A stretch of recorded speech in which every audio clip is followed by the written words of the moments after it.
Hello traders, and welcome to this next entry in this diary of a trader. In today's video, I'll be going over what breakouts are and how to trade them in Forex and making the most of big moves, as that is usually what we have breakouts for. So let us go over the breakouts.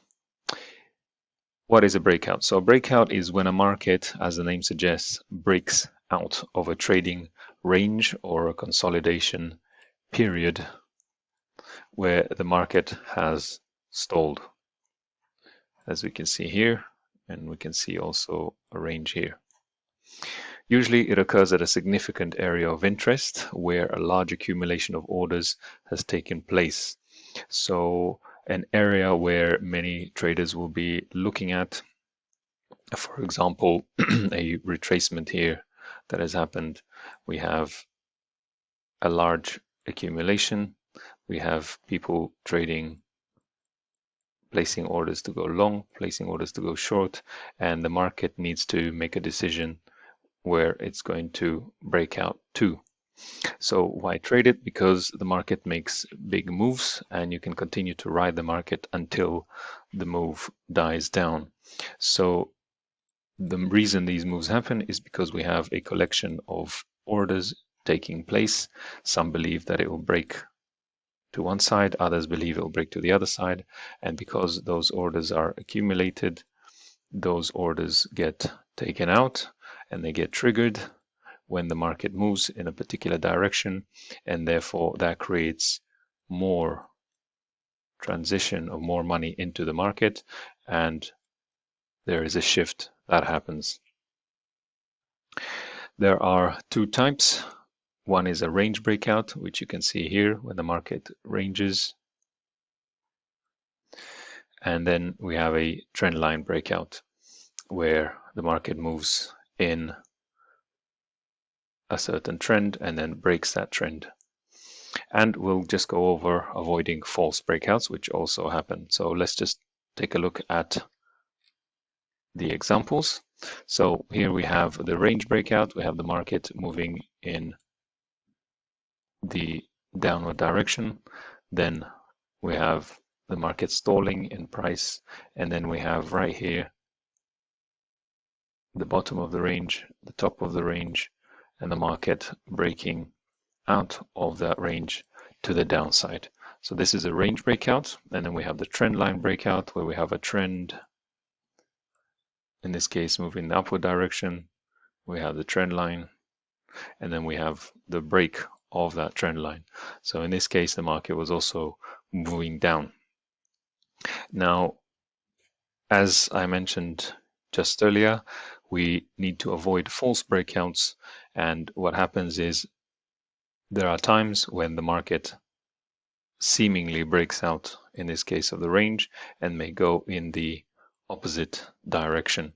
So avoiding false breakouts is important because we want to know when the market has really broken out and continuing in its intended direction, or whether it has just triggered orders below that level and is now moving in the opposite direction.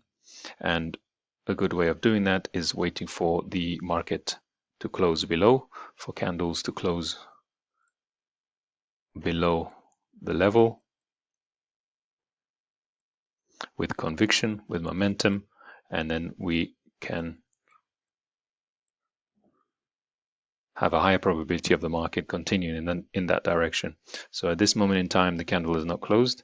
It is still moving down, and it may well reverse at the very last moment before the candle closes.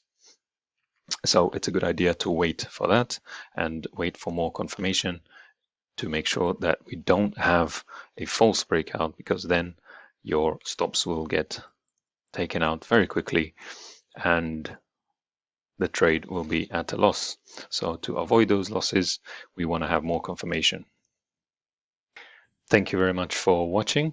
That was an introduction to breakouts. And as a tip, again, trade the breakout in the direction of the macro trend, the bigger long-term picture. So what that looks like is if we have a market trending on the higher time frame. Then we have a range. We want to trade in the direction of this higher time frame. So a breakout to the upside in this case would be a lower probability trade because we have the higher time frame, the macro picture, indicating a short sell order, sell bias, and therefore a break to the upside could be a false breakout, which will then reverse. Therefore, we would prefer to see the trade to the downside. And in the same case with the trend line break, if we have the higher time frame pointing towards the buy direction, and we have a trend forming, and then we have a trend line, then the break of the trend line to the upside would be what we want because it's now in line with our higher time frame bias. And if we do not see that break with conviction, with candles closing to the upside, and it comes down, then that will be a false break, an invalid trade.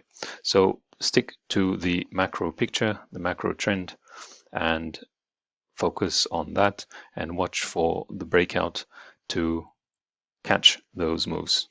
Okay, thank you very much for watching and see you on the next video in this diary.